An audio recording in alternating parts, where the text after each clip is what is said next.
PacificBeerChat.com.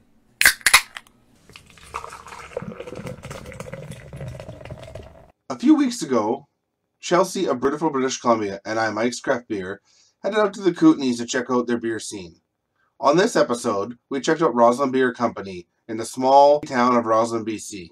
We talked about the brewery's history, where they're going, and where they might be in the future. We hope you enjoyed this episode, and we hope you keep coming back to listen to more. We're here at Rossland Bee Company in the Kootenays. Why don't you both introduce yourself?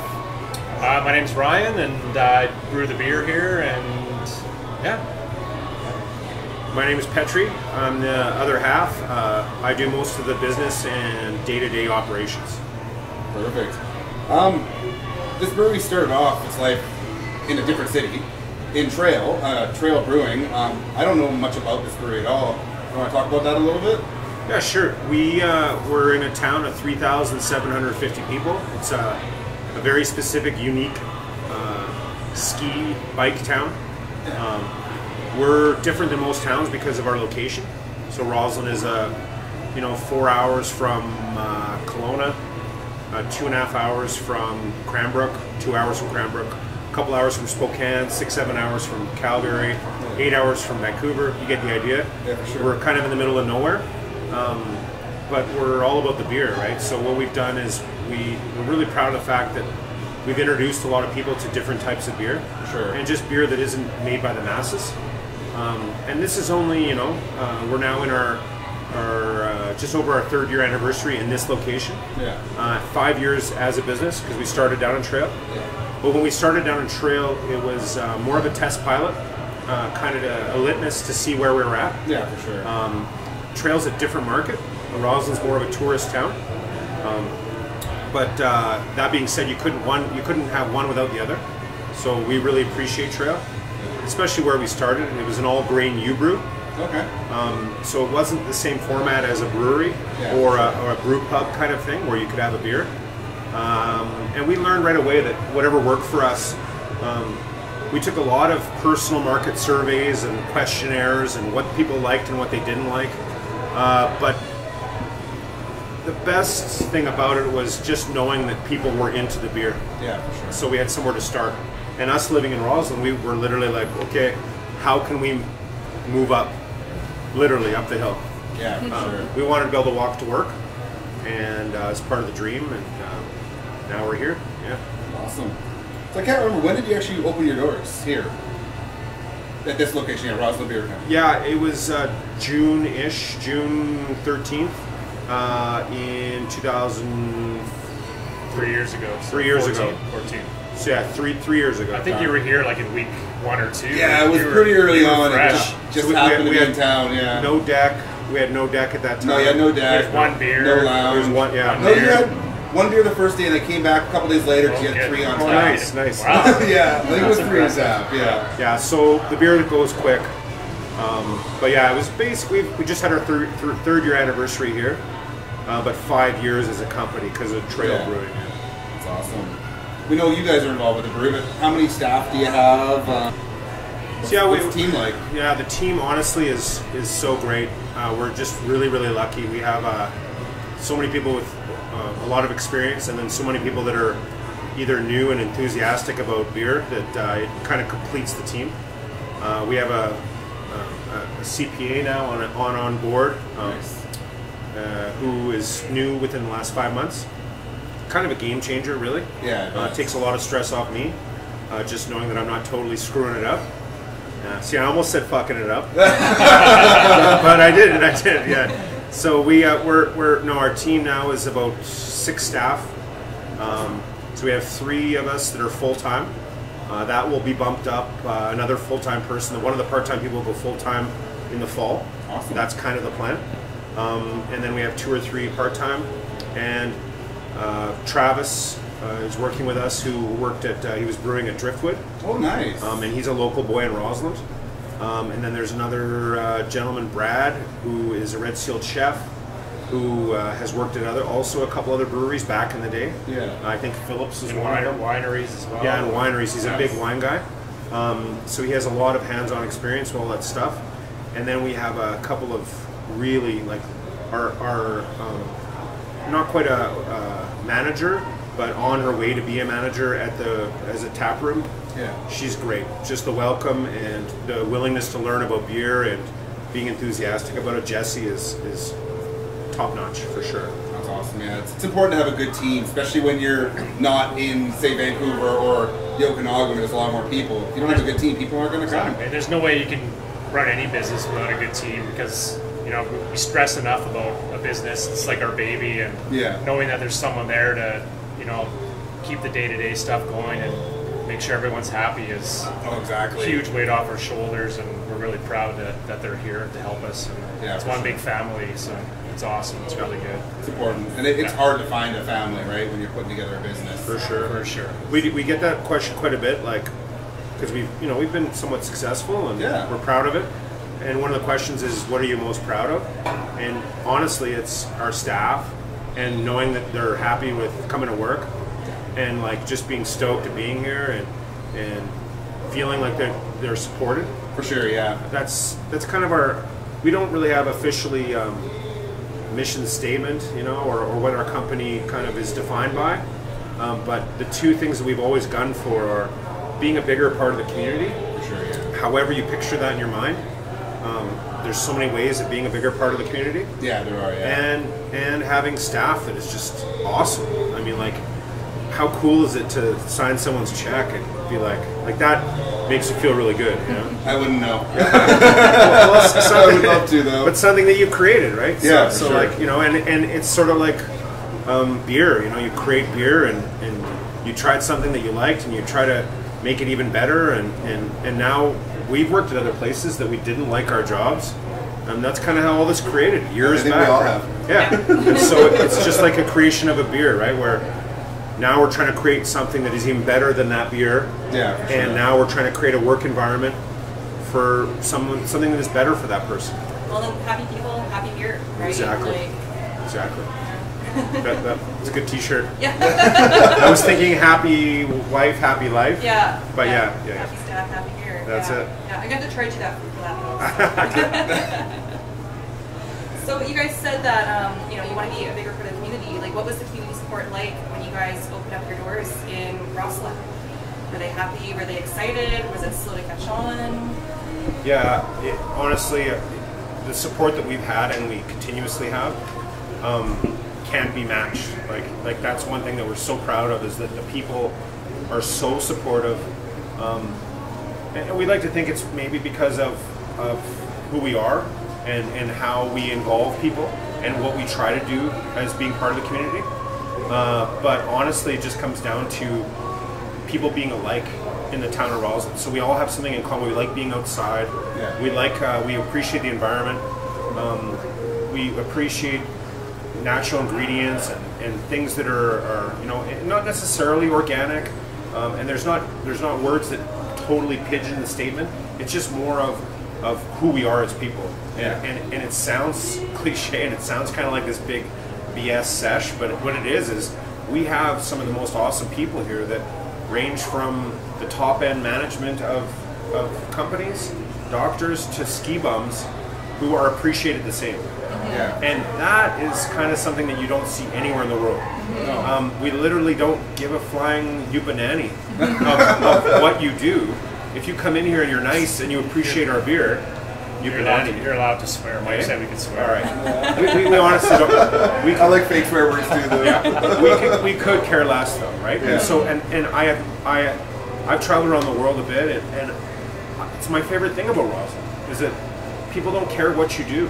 Like they don't care where you're from or what you do. They just want to know if you're a nice guy and if you're supporting the local causes and you don't have to be this adamant crazy dude. Yeah, for sure. That's not at all us either. It's laid back, but yet you know that people have your back. Mm-hmm. So long answer and a short answer is that we just have this town that I honestly think that is like nowhere else. So that was one of the reasons why we named it Rossland Beer Company. Yeah. But it actually seems like, I haven't been here that much, but it seems like a fairly young small town. Most small towns are really old. It's an older population. There's usually not a lot of work, but it seems to be a lot of young people here. Yeah, it's a mix, right? There's a lot of people, transients that come for the biking and come for the skiing, and But yeah, there's lots of young people, and everyone's super active, and so it's gotta be good for this business, actually. Absolutely, yeah. Super great. Yeah. I mean, there's tons of kids now, like next generation. It's a good balance. One of my favorite things is the Budweiser guys that been drinking Budweiser for 40 years, and they came in and they started with the blonde ales and the pale ales, and now all they want is IPAs. Like, you don't have any IPA? Like, okay, no, I'll pass. Sorry, I'll pass. Exactly. It's always funny though, because when they first get into it, IPA is disgusting to them. Oh yeah. I mean, it was for most of us, I think. That's true, yeah. It's my favorite styles now, but of course, God, it was like, what the... Yeah. No, you never ever pretend that you started off, like with a Sierra Nevada in your hand. I wish. Because that is such a load of shit. Well, but 19-year-olds now, that is true, right? Maybe, Totally. right? And we're out of touch with that. Like, that to me is just so crazy classy.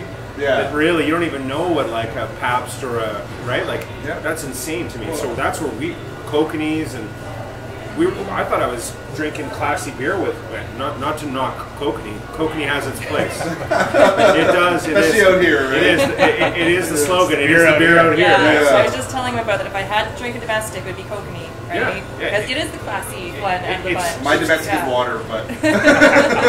It's just when you're in a city, like especially growing up, where I was in Winnipeg, we were in Winnipeg, and that's a big, you're like, oh, it's got mountains on it, it's glacier water, or, you're thinking that you're doing your part. Yeah, exactly. That was almost the definition of craft for us. Yeah. Like, literally. Because There's nothing else. We thought we were supporting a mountain town. Yeah, for sure. Right? And you kind of were back then. Yeah, I don't know when they were bought. Can't even remember. I don't know. It was after the 80s, because when my dad moved here from Ontario, part of the reason he moved to BC was because Kokanee was such a good beer, and the original recipe was actually really good. But then sometime after they moved to BC, it got bought out, the recipe changed. But at a certain point, it was actually a respectable beer. I always wondered about that, though. Like, I wonder about that, because everyone says it about every beer. I know. So, like, everyone says that Kokanee changed, or I think it's Sleeman's changed, we changed. and I don't know. But he really I did think say we it did changed. change in the 80s, and he stopped drinking it. So it was, I believe that there was a change. Well, there wasn't a lot of good beer in the 80s here, so probably true. But like you said, my taste buds change big time, because I can drink a 7% Imperial IPA now, and before it was Or sours. We go golfing, we'll get a bunch of sours while we're golfing. Whoever thought we'd be downing sours while we're golfing. Your first time having a Belgian beer, right? Like, it's pretty weird the first time. And it's a good thing. It's neat to see that transition too in our town, right? Because like he's saying, the Budweiser crowd or even our wheat beer, you forget it. I mean, this is yellow. What's wrong with this? This is yellow. Like, something is clearly wrong with this beer. I can't even pronounce Hefeweizen. How do you say that? I'll just take That one with an H. We thought about taking out the Weizen part and just making it half, right? Just to make it simple. Yeah. But it's those kind of beers that just watching it evolve into. And it's a day-to-day beer now. It's a day-to-day beer. So it's friends cool. of ours too, right? Yeah. So people walk in and go, no, and now they're like you said, they want specific beers that we're really into. Yeah, for sure. Super cool. I guess one of my favorite parts about this brewery is that it's such a unique and kind of odd building, with tasting rooms upstairs, breweries downstairs, but you can see the brewery from upstairs. It's a big hole. Maybe talk about this building. It's cool for you, but it presents like so many challenges that makes me want to But I get it, because it's you want to go to a brewery and see the tanks and see brewers working and making beer, and I get that, but it's actually more like a fishbowl here. Yeah, exactly, like a zoo watching me. What are you doing down there? Okay, what's that for? Okay, watch the wild brew in its natural natural habitat. Yeah, exactly, right? But we've figured it out, we've dealt with it, and we have people to help us, and we have our little lift, and we have tools to help us get the beer up and down the stairs, and it's not ideal, but we make it work. It's good exercise. And with our new equipment that's coming too, we've revolved around the lift to get stuff up and down, so that sure helps. But it'd be nice to just have a forklift and just drive stuff in and out, but that's too easy, and it's not supposed to be easy. So it's super problematic for sure. But like we've always talked about, and once we go back upstairs and you have a few beers and you see everyone coming and going and sitting in the sun and looking at Sally's Alley. Yeah. Red Mountain is right there. It's the best view, the most sun. Like it's the coolest spot, right? Yeah, for sure. So the hardest part about it is the best part about it. Yeah. So we've grown to realize that, and that if we tried to kind of recreate this somewhere else and make it more practical, that might be gone. Yeah. So you almost are like, you be careful what you wish for, right? So we realize what's cool about it, and it sucks balls. Excuse me. Lifting kegs Guys, up. you're taking it to a new level. Yeah. Now I'm bringing it up to that. You have to. You might need to delete that word. No, that's perfect. But it's tough, right? Like, Yeah. And we know that. But it's like, I mean, you saw my office. Yeah. And the office is made out of a vault, right? And I'm 6'6", right? But honestly, that vault works. Yeah, it does. Like it works. It's so practical. I have chalkboards and distribution boards and computer. Like everything is like laid out where I don't miss anything because it's literally like there. Just turn your chair around. Exactly. And then there's a giant calendar and everything's laid out. And once you get used to your system, I almost couldn't. I mean, I could imagine, you know, a 40-inch TV and, you know, AC and, you know, some luxuries. Yeah. But we've killed it without all that stuff. And that's kind of what it's all about too, is that a lot of that stuff you don't need. You know, like that's true. That might confuse, you know, like it's not just a garage door. It's not just the cool bar. It's not just the typical stuff at a craft. Like we went to Denver. I was in Denver, and there's a lot of breweries that look exactly the same. Yeah. There's a lot in Vancouver that look exactly the same too. And we weren't going for that. No. Like we had no intention of that. We want the garage door because so people can come in and out. Yeah. And it's more open in a small space. Super open in a small space. So we kind of like, we really appreciate the uniqueness of it. We totally understand how problematic it is. Yeah. Sucks balls. It sucks balls. You can't quote us on the suck balls part, but yeah, I guess you are, yeah. But no, you said it. Yeah, exactly. It's one of those things where we kind of appreciate that some people, it's one of the best things about it. Like we've had people come in, Architectural Magazine, and been like, what have you guys done here? Like, what is going on? Yeah. And we had to come up with this design because it was the only thing that would work. So the owner of the building and we all had this meeting, and there's a lot of issues, obviously, right, with structural and design and I know that side. And there was a lot of other ways we could have done it that would have not been as cool. And this was the option, right? Get on the main floor, all the weight. This is the basement, right? Yeah. And you just turn it into a working space that people could view and appreciate the stainless. And, yeah. Awesome. I guess things are changing right now, but for someone that lives in Vancouver, this system could be quite recognizable to people out of North Van. Came originally out of Bridge Brewing Company from their Nano location. Maybe what's the brew size of this system that you're about to take out or are taking out currently? So sitting beside us right now is Bridge's old system. It was Patrick that showed us how to use it. Patrick Doré. Yeah, good guy. I think he's an awesome guy. I don't think he's there anymore. No, he's not, but he still pokes around once in a while. That's good. That's good. Friends with the owners. Good. So we spent a day with him and showed us, how to work it. And a few months later, it was at our door. And it's a 3.5 barrel system, and there's 2 mash tuns, 2 boil kettles. And so what we do is I usually brew on a Tuesday, Wednesday. And so the going one day will be into one tank, the other day will be into the other tank. And then a week or so later we'll combine that into our big bright tank. So that's gonna be 1, 2, 3, 4, 8 different mash tons into one beer. So within 2 days. Yeah, for sure. Yeah. It's not super ideal. It's super manual. It's an awesome big ass homebrew setup. Yeah.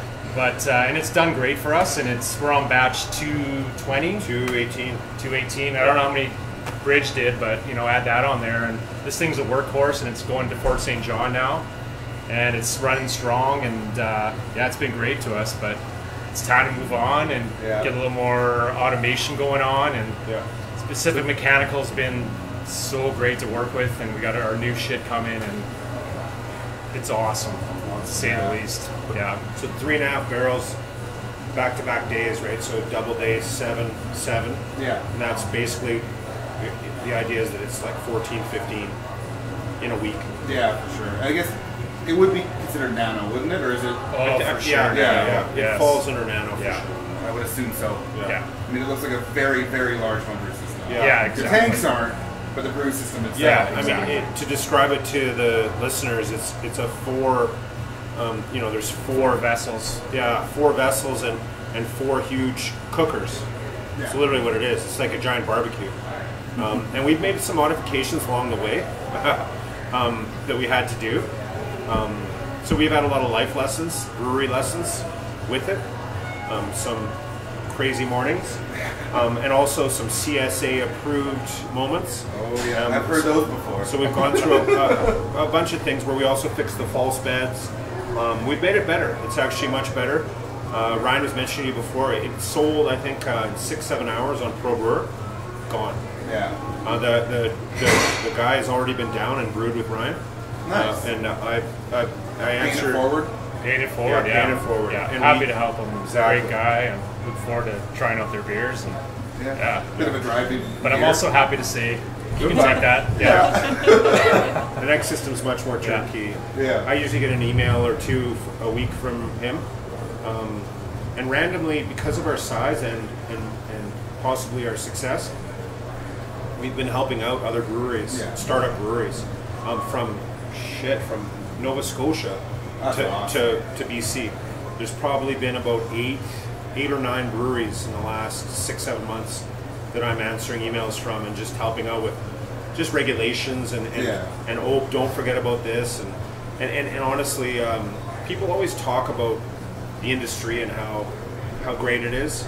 It really is great. And there's some people that you just don't like personally, but that has nothing to do with the beer. Yeah, like exactly. it's just like you wouldn't be buddies if he was your neighbor. No, yeah. I mean, I work in the engineering fields. Engineering firms do not collaborate. Yeah. They do not help out their competitor. Yeah. Well, we have no issue with that, and we're lucky because we're not pioneers, but we're also the first ones to bring a brewery back to this area in 100 years. So that comes with a lot of stuff. When you talk to the building inspector, when you talk to the local liquor inspector, when you talk to all these people, you start to know your knowledge. Yeah. I don't want to say no more than them because that would be the wrong thing to say. Yes. But you are up to speed because you have to be. And so you start to learn all these ins and outs, and you feel very comfortable when you give advice or when you're on top of it because it's your business, it's your baby, right? You don't want to go to sleep saying, oh, well, I wonder if we're allowed to do that, or, well, And so when the guy walks in or someone is, it's not like Vancouver, it's not like Victoria, because it's just so common there. Everything is just, you go down, 3 blocks and you go see another brewery, exactly. And we don't have that. So we also have to prepare, like lids, stupidest thing, but lids for growlers. Yeah. Well, when we first started, if you didn't have lids for growlers, you're out of business. Because literally, we were filling way more growlers when we first started. Now a lot of people are drinking by the glass. Yeah, sure. Also, we changed our model as a lounge license. Yeah, it's not the 12 ounces per day per person. Exactly. Which is a horrible rule. Horrible. But we also learned the ins and outs of what could really bring you down. So not a knocked over tank, not someone, not something tragic, but not having lids. Oh, just get lids shipped out. Okay. Try to get lids here. That could be 4 days later. If it's on a Friday, they're not here till Monday or Tuesday. Mm-hmm. Well, guess what? You're hooped. Yeah. Just hop in a car and rush to the closest brewery and hope they'll give you some. And Nelson Brewing Company didn't have lids, right? They don't have growler lids. They don't have growlers, No, so this is all within the last few years. We've been around now, which sounds crazy for us, but we're before some of these breweries. Yeah. So now we can be like, hey man, I need 300 lids, right? Just to last us for a day or two, or 3 or 4 days, and that will help us. Kind of a trailblazer. We can't say that. I wouldn't take that. In this area. We wouldn't say that by any means, but we definitely feel like we're 41 years old going on 60 when it comes to certain things, for sure. Definitely. How is the community of craft brewing the Kootenays? Like, do the brewers get together? Do you guys collaborate with other breweries around here? For sure. We have our, beer festivals a year. We talk and email. We go visit their breweries, and we just saw Mike at Backroads a couple weeks ago, and super supportive, and everyone's like there to help each other. From Nelson. Yeah. So he left Nelson, and he's one of the owners of Backroads. Yeah, and it's great. Yeah, we're gonna check that out tomorrow. Probably. Yeah. It's they're awesome. It's a great spot for sure. Right on Baker and Nelson is a perfect spot for a brewery. We definitely have a connection with them in as far as beer being of the utmost importance. Mm-hmm. Even on our day one, Al was, at Trail Brewing down there talking and bullshit. Yeah. Al from Nelson Brewing likes to think that he came up with all the great ideas for Rossland Beer Company. Nice. So there is some jokes about that. We love Al. Al's a great guy. But he was he came in one day and was like, "What the hell are you doing down here? You got to be up in Rossland." And then we were up in Rossland. But what we did is we found someone to fill our lease. So we had to switch buildings, and there was a whole thing. But we love Al, and we have a good connection with everybody. The guys even Grand Forks. We helped him a ton. But the dude that's the Spence's Hill? Yes. Okay, just got our Norm. first bottle. Norm. We found a bottle at a liquor store. You're driving through, I'm like, wait a second, there's a brewery in Grand Forks, isn't there, Mike? And we went and we found the last bottles. We helped him. They weren't open today, but we found the bottle. He would call us a lot. Yeah. My funny line that is a really good one is that if you're not, Norm, if you don't Google, he's never going to listen to this. He won't listen, so we're okay. I'm like, Norm, if you don't Google, if you don't have a computer and you Google regularly, this will never work. Yeah. And he's like, Patrick, don't worry. And he's like, don't worry, we'll. And I'm like, dude, it'll help you. Well, you can learn from other people. Like Google, you got to learn to Google. Yeah. We would never. Google's been our third partner. You have to maximize the information that's there. Sure. He's an older guy. He is. And we're just dude, it was so impressive that he even got it off the ground. Yeah, good on him. Honestly, he's a really good guy too. Really good guy. But the guys down at Trail, Mike Conklin, and they started off. They're a big space. Yeah. Maybe they got some inspiration from our no, but maybe they got some inspiration from the corrugated metal and the look. Yeah. We like that. We think it's awesome. We've been down there a few times. The food is really, really good. Nice. And I think they're only going to get better. And we're going to head there actually after this. Perfect. There you go. Yeah. So Caslow has a new brewery. It's only 10 kilometers away, right? Yeah, exactly. It's right down the hill. You can put it in neutral and go down the hill. Save gas, all right. What's the brewery in Caslow? Angry Hen, I believe it's called. Yeah, that's this summer. It's going to be opening, and I'll have to look that up. Yeah, there's 4 breweries in Nelson now. Did you go to there's the Savoy brewery? Not yet. That'll be tomorrow. We'll go there. That's super. It's super pretty tiny little brewery, like your closet style brewery. There's tanks hanging from chains from the ceiling. No way. But they're that big. But it looks super cool. That's awesome. The food's good. It's great atmosphere. It's all Torchlight is super small. Those guys, They might have even been smaller than us when we first started.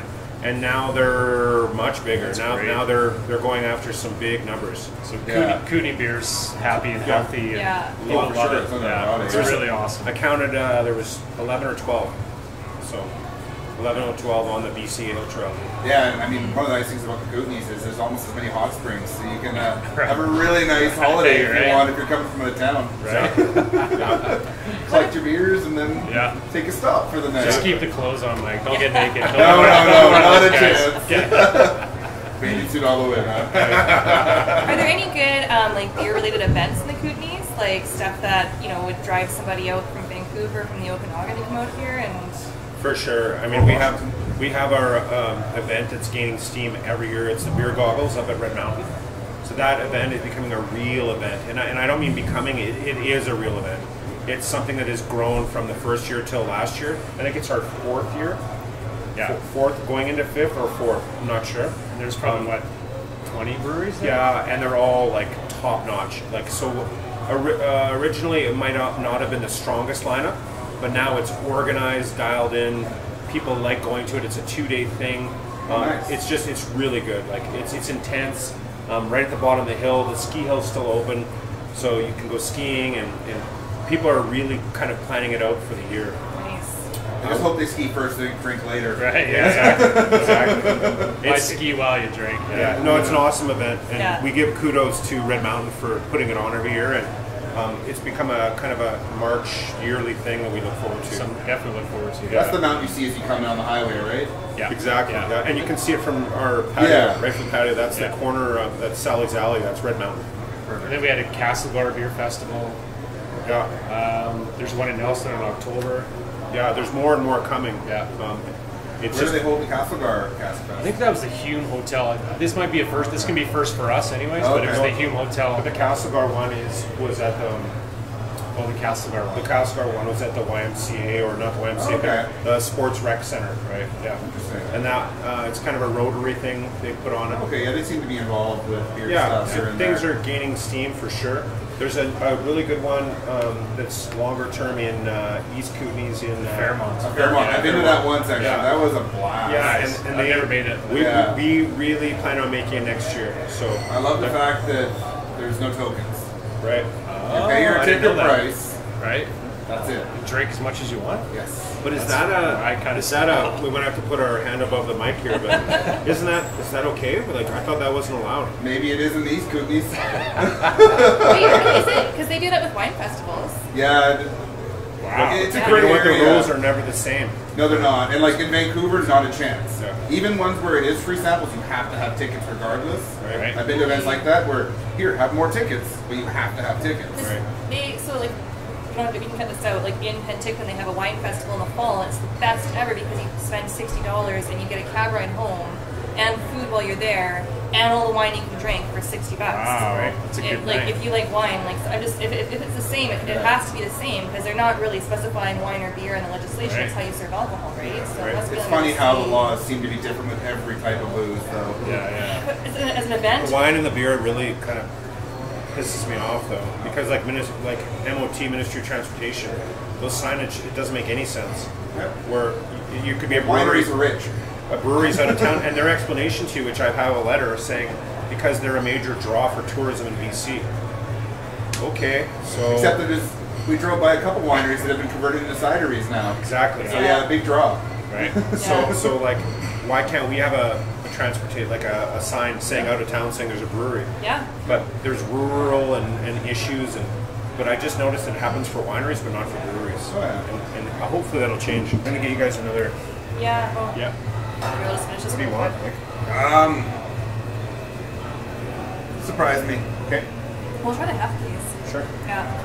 Yeah, Joe Weeb just posted something about, there's a big long thing about the Taste magazine that's published by the BC liquor stores and how he pitched an article idea to them about BC craft beer. And then he wrote this whole up and like they paid him for it, but then they didn't publish it, but they published some other guy's article that was a little bit more friendly towards macros or something, right? Right. And Joe was just like pissed right off about like the treatment of craft beer at BC liquor stores. Like, it's just kind of like the whole government.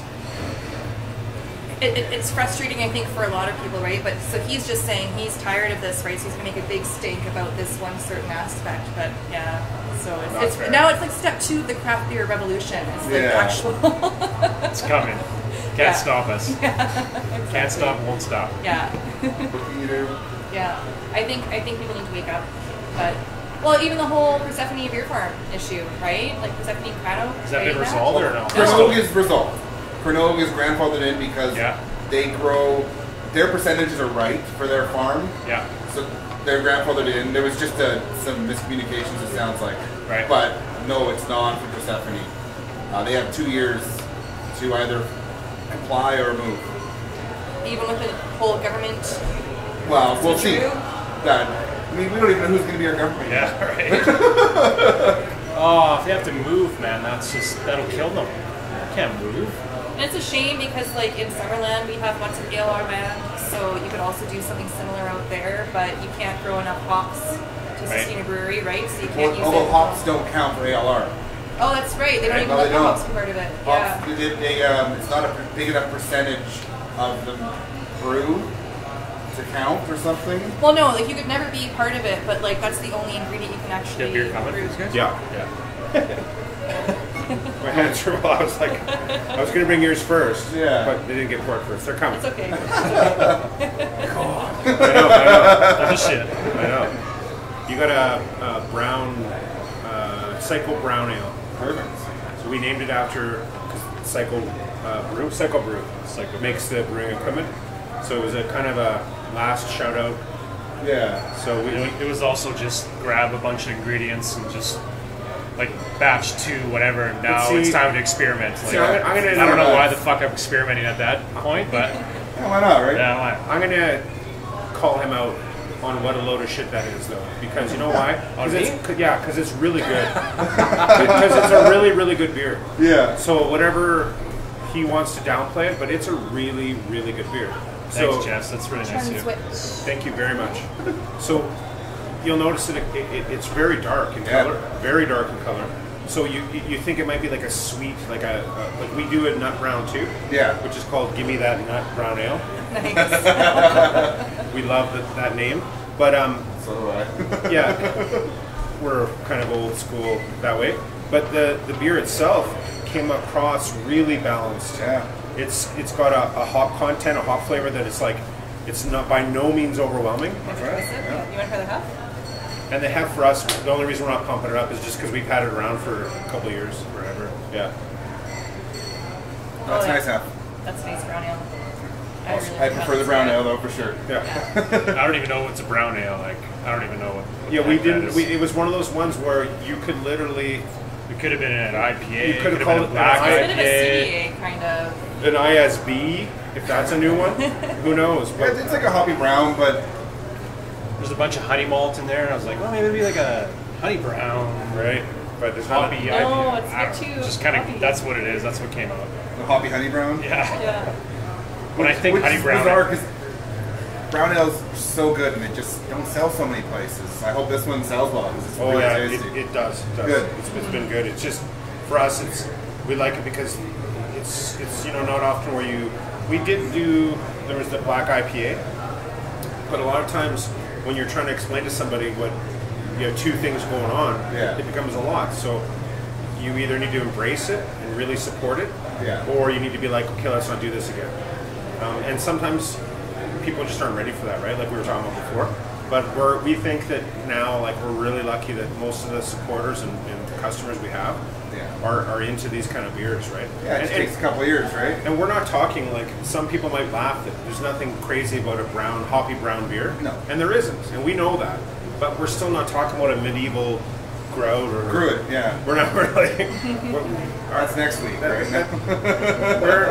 How much of that sells, right? Like back to back to back, right? Like it's tough. It's tough. And I've only had a couple of brews that I've actually enjoyed. I've had some that are really good, Right. but they're so rare. Usually it's just kind of like, Right. that was interesting. Next. Yes, and for the most part, you won't have 3 or 4 of them, right?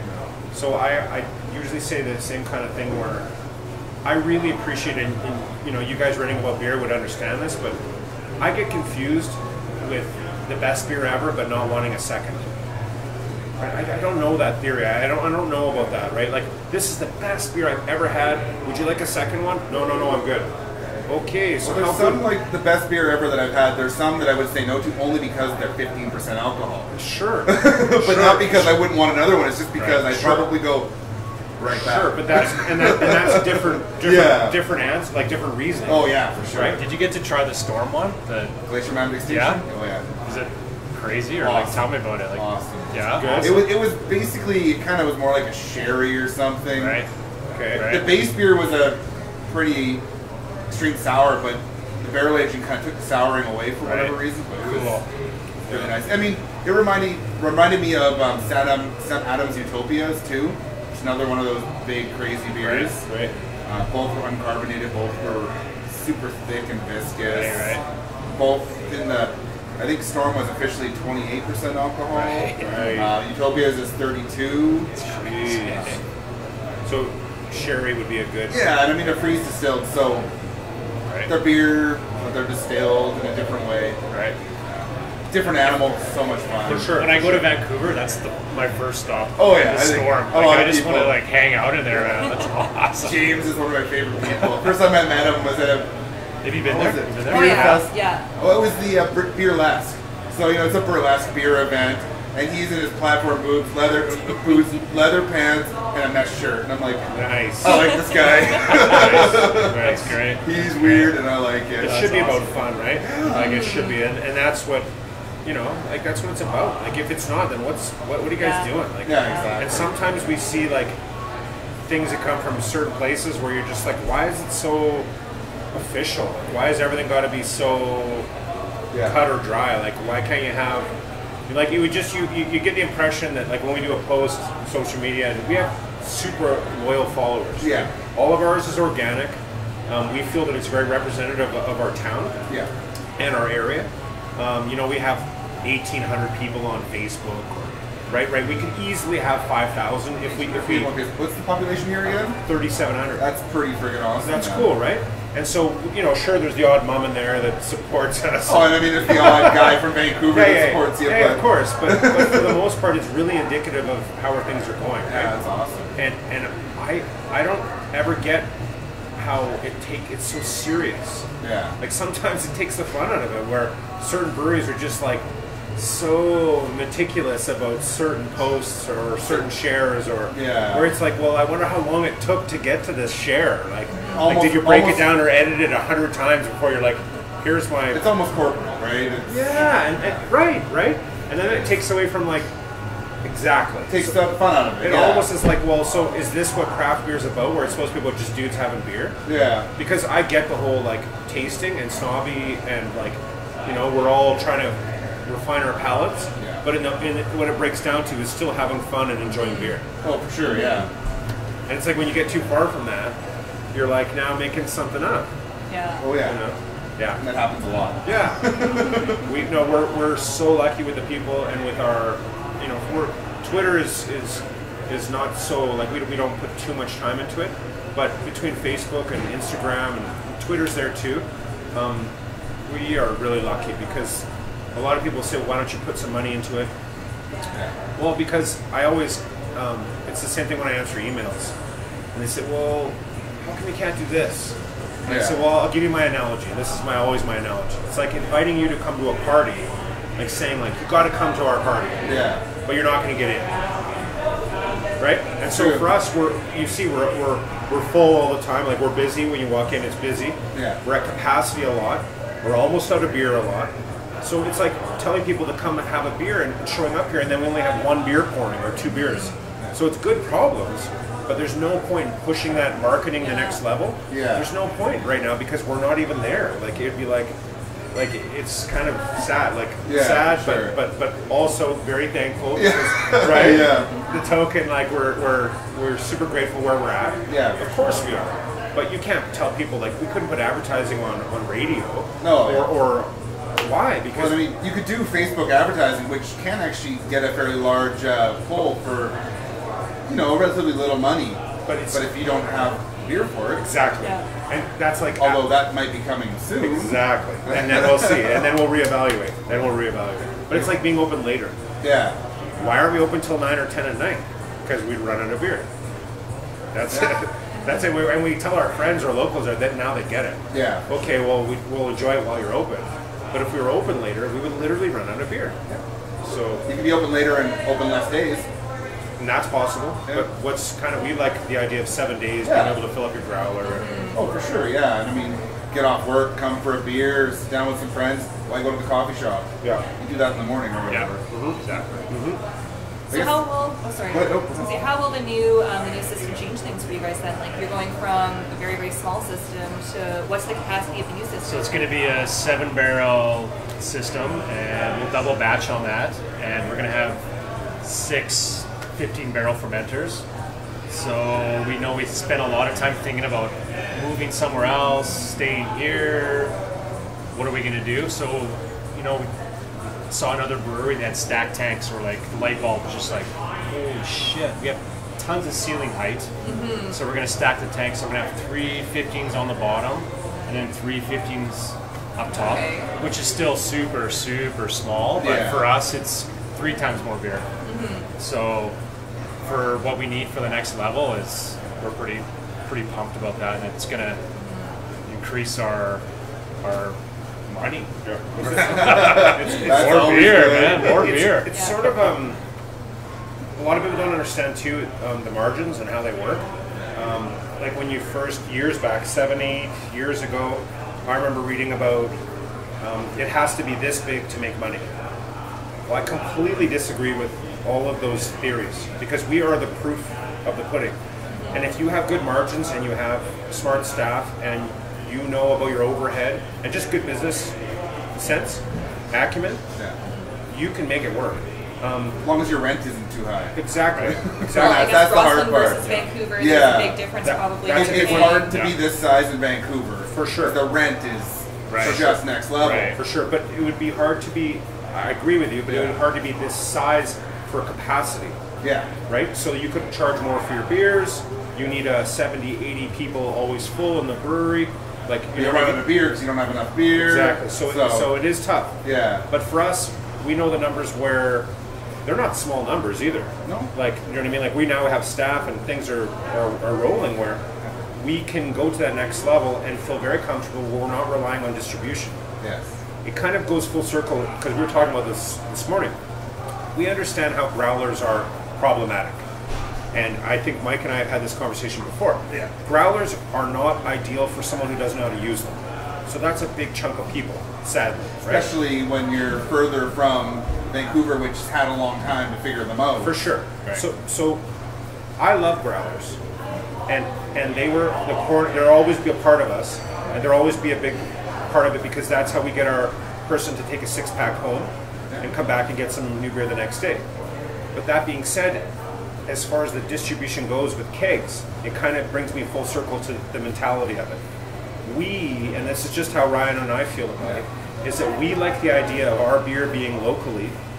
Now we might be in the Alibi room, or we might be in. I would love to hear that. Let me know if it does. Oh, well, we have talked with them. Okay, good. And they're open to when we hit that next phase, right? So we have a soft yes, and we're both. We would love to see that happen. Yeah. So there'd be a few exclusive things in certain areas, and I hate the word exclusive because it's so anti-Rossland, but the idea is that we would be in certain places away from our town. Yeah.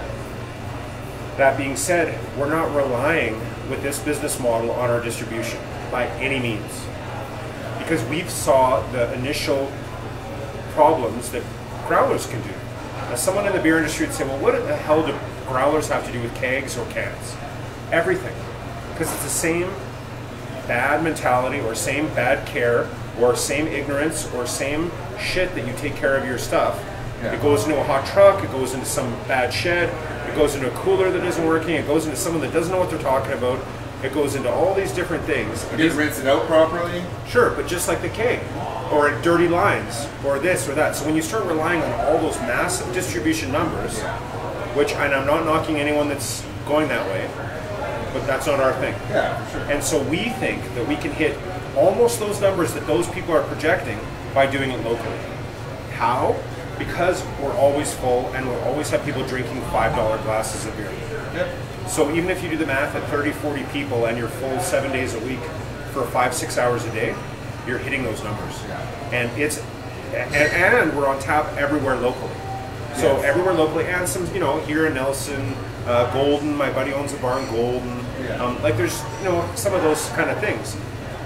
We love the idea of our beer being everywhere, but we don't love the idea of someone not giving a flying F about it and not putting the care in that we do. Yeah. And that's what happens. And it's the same thing with a growler. It literally was like light bulbs 3 years ago with growlers. I understand that they're not ideal for certain things, but they are ideal for the real beer connoisseur who takes care of it and really appreciates it because it's fresh. It's right from the belly of the beast. Like, there's no hidden formula. It's fresh beer. Is that an Iron Maiden song or an album? Belly of the Beast? I think Belly of the Beast. Is that an album? It might be. Iron Maiden. But that's kind of how we look at it. And we think that there's a lot of, it could be lucrative. It could be very lucrative. I mean, the more beer you can sell here, the better, because margins are always better here. Because you're not selling to a bar who has to make money, or a distributor that has to sell to a bar that has to make money. Of course. Yeah. I remember when we were coming up with I think the 19th business plan 5 years ago. I was like, So we're on the hook for the whole distribution cost? Oh yeah, that's just the way it is. Oh, wow. Like, you have to pay for everything to get to you, and then you sell the beer at 5 times the price. And, like, that's the best deal in the world for you, not for us. So then you wonder, okay, so it's all about volume. Exactly. Of course, so you need lots of volume. But then when you have lots of volume, you break down to your quality, and your QC is out the door. And that's why we tip our hats to Budweiser as far as consistency and quality control. Good on those guys. They could write it's amazing what they do on a day-to-day basis. It always tastes awful, but it tastes exactly the same. That's impressive. That's my own opinion. Right. But it tastes the same. Doesn't matter if it's brewed I don't think they brew here anymore, but it doesn't matter if it's brewed in Canada, US, if it's brewed in Japan, it always tastes exactly the same, and it's not the same ingredients. Right. And we know that's not easy to do. No, they're impressive. scientists. It's very impressive. That's some of the best craft brewers have come from those backgrounds. Right. So I think Mitch Steele was one of the guys. I think he came from that. He's one of the biggest craft brewers out there. Right. And there's a lot of people coming out of the Vancouver scene now that came from Molson. For sure. Right. Steamworks. For sure. Julia, I think she worked for Molson originally, and she's killing it now. Right. Because she got a really good education there. Right. And then went, wait a minute, I can make something that tastes good. Right. But I've got that quality control they taught me. Right. And see, we've learned that being in Rossland, like that. The black hole kind of for deliveries. We've learned that from all of our favorite breweries and yours too. If you go to our local cold beer and wine, it's tough. Like, it's tough. We can have, and I'm not naming any names because they're some of my favorite places. But they're different bottle to bottle, and like clarity to clarity. And who cares about clarity? We don't. We for sure don't. Some people do, but as far as even taste. Within one bottle, right beside another bottle, because it was in a different box and it sat too long somewhere else in the sun, or who knows? Or it was shipped in a hot truck instead of a refrigerated truck. And it's not their fault. No, it literally is not their fault. And so, do they care long term? Maybe not. And it's really easy to say now because we're not mentioning any names. So maybe they don't care. Maybe they do. But we don't want to go there if we don't have to. Now, that being said, 10 years from now, you might be like, man, do you remember that podcast? Holy... Oh, no, I'll send you a link to it. You're like, dude, how wrong are you? But you know what? The only thing that we can say is that we will be true to our word as far as what we can control. We are controlling it locally to the point where, sure, we're small, but it's not about being small. It's about caring about what the person tastes. So Rossland is a cool enough place, and the area, Nelson, Golden, there's enough market for us. Come out here. Come out here, and sure, you might get an, how do I use another word, exclusive? Go to a really cool spot somewhere in Vancouver, and you might have our beer too, because we know the person and they want to support us.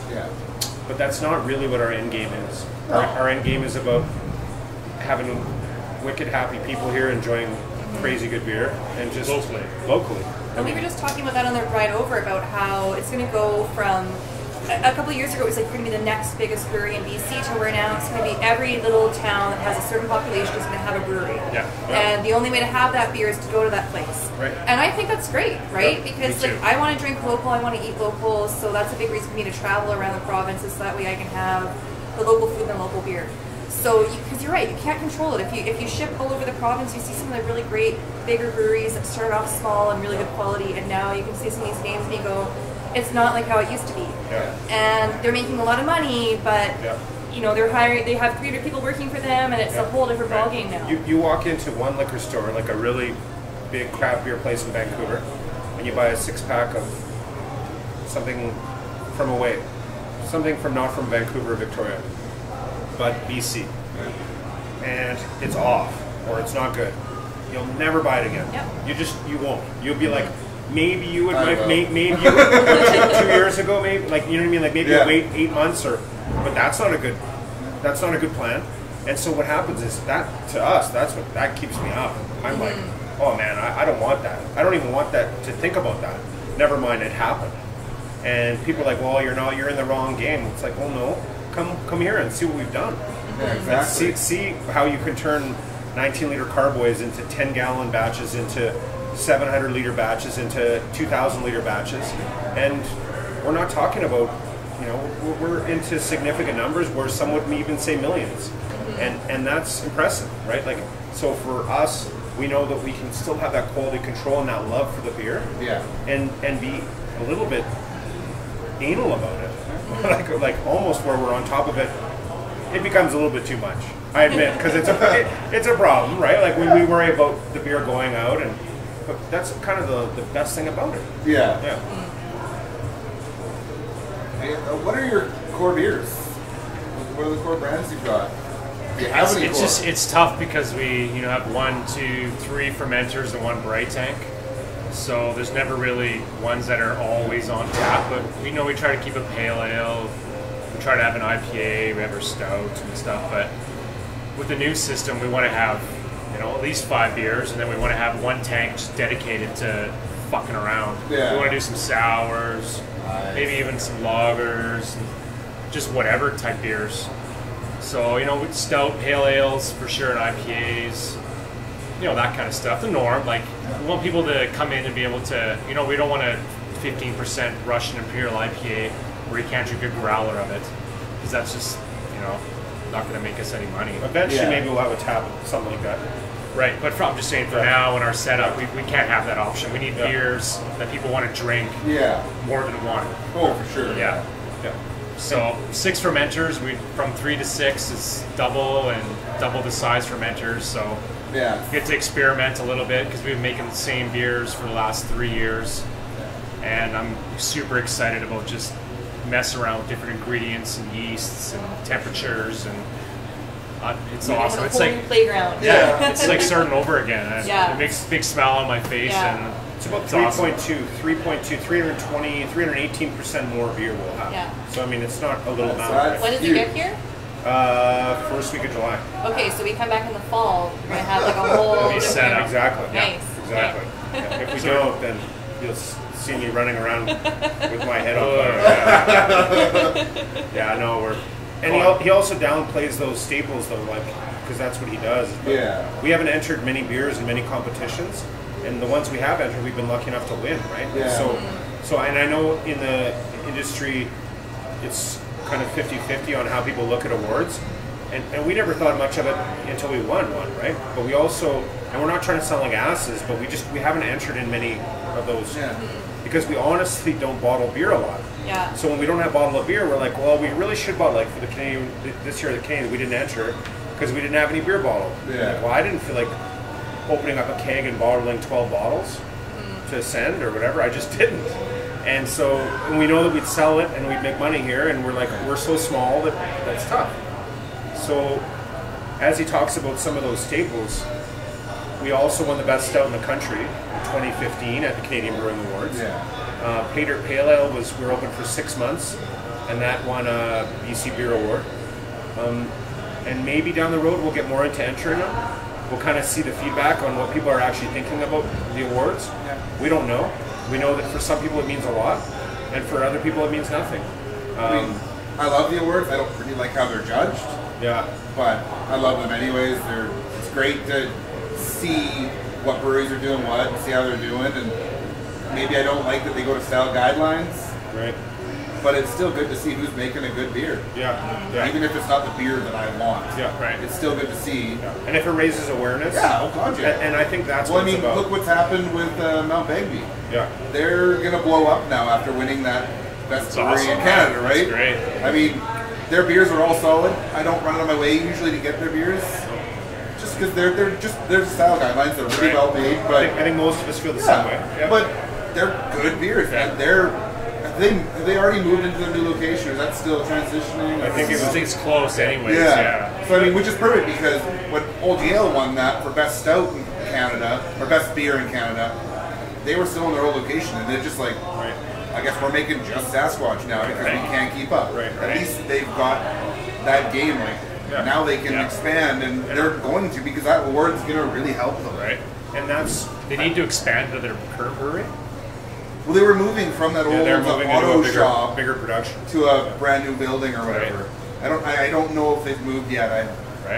I think it's also awesome. Yeah, it's also too is that with that exposure, it comes great things. So however you want to downplay it. Yeah.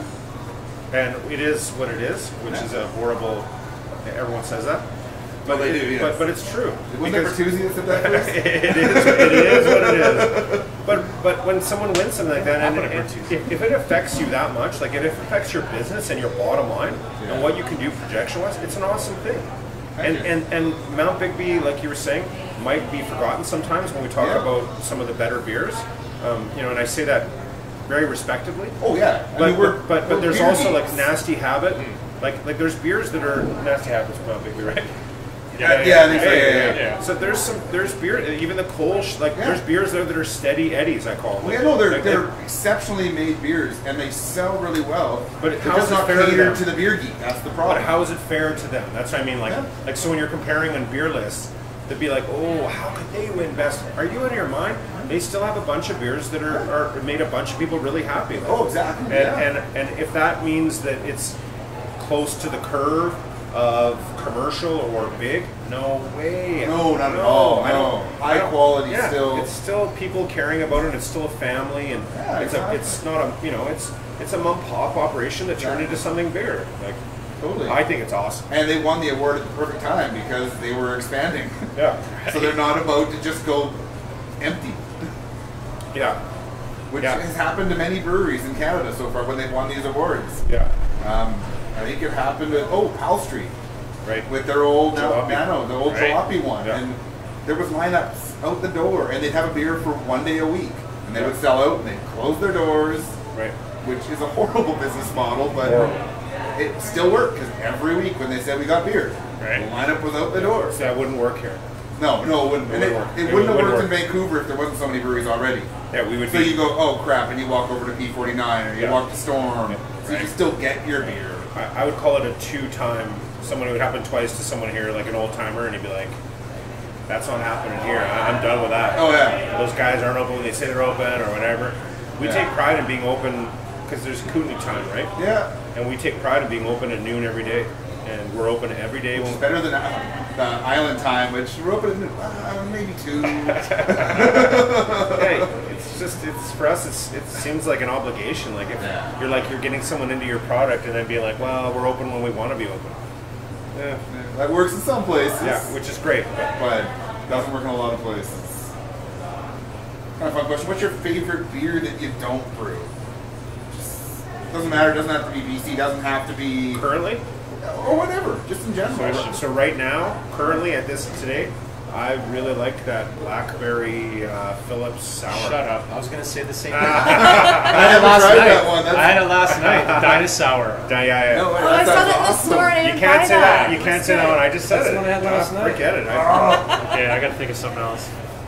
Yeah, that's the Four Winds Nectaris. Oh yeah. I'm just on a sour kick right now, so those are some of my favorites. I was on a massive sour kick a couple years ago. Yeah. Still love them. It's but almost my stomach over. Doesn't. Right. It's almost over. The sour kick they're still good though, right? Like if you get a really good one, they're still. I mean, people don't realize summertime. it's almost over though, for sure. I actually wish that Four Winds would start making some more of their original batches Nectaris though.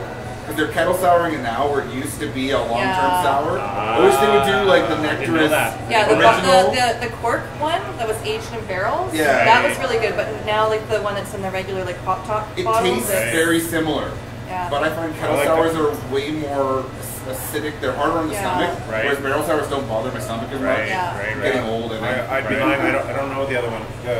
But I know the one with a regular top. Oh, it's still an amazing beer. Don't get me wrong, the flavor is almost Four Winds makes really good beer. They're hands down my favorite. Just I mean, everything they do is good. They have maybe some second kind of favorite magic. now. Well, you guys are really good. You guys are really good. But she can get them in the Okanagan. Crazy magic happening at their brewery. I've never had a bad Four Winds beer, so I got a lot of love for them. Yeah, no, we don't. When did you have that beer? Last week. Yeah.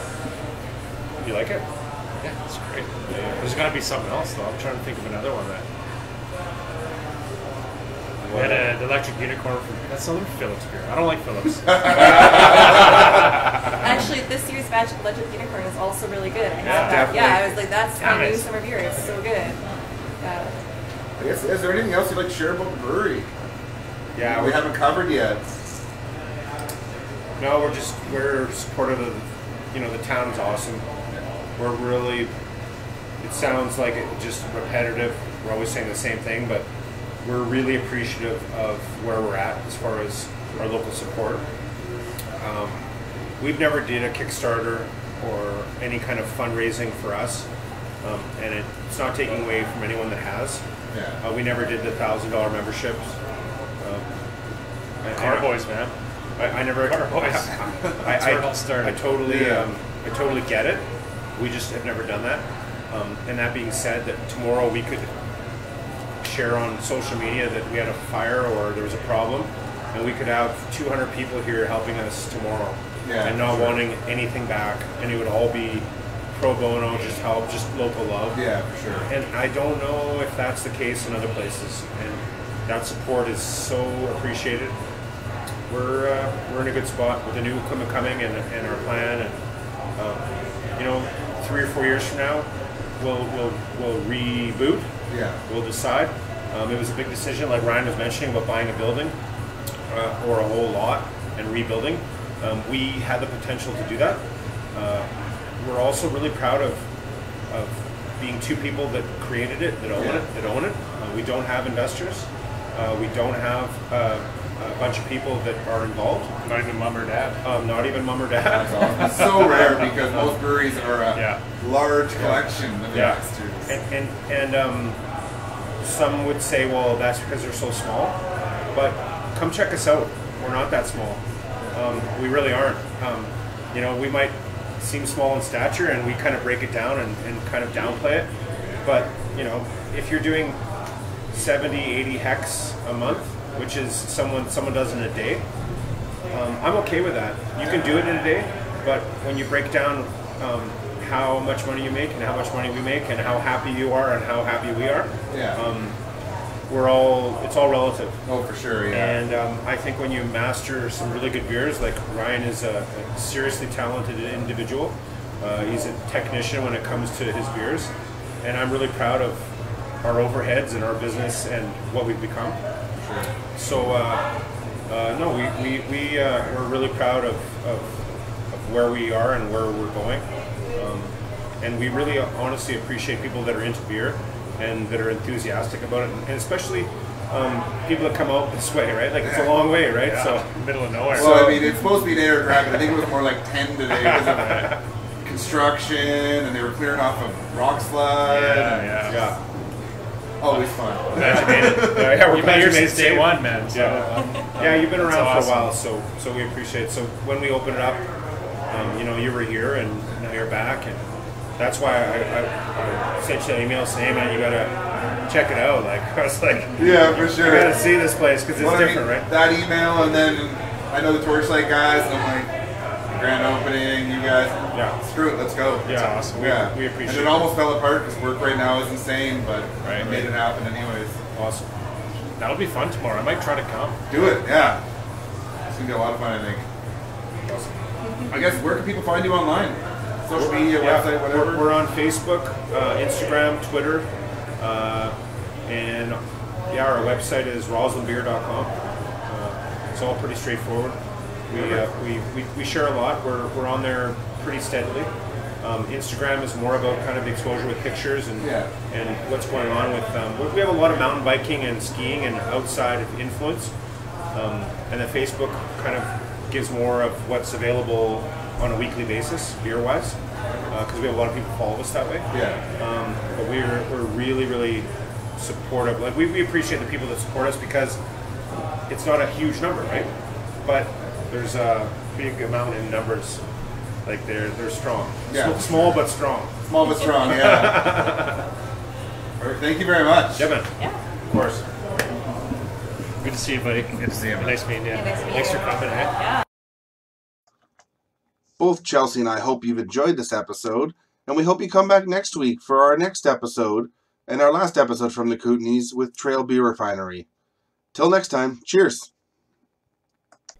We hope you've enjoyed this episode. You can find us on Twitter and Instagram at Pacific Beer Chat or at pacificbeerchat.com. If you've enjoyed the episode, you can give us a review on iTunes. It'll help us get some more recognition. You can also find us on Google Play Music, Stitcher, and YouTube. If you'd like to, you can also give us some feedback at feedback@pacificbeerchat.com. Cheers.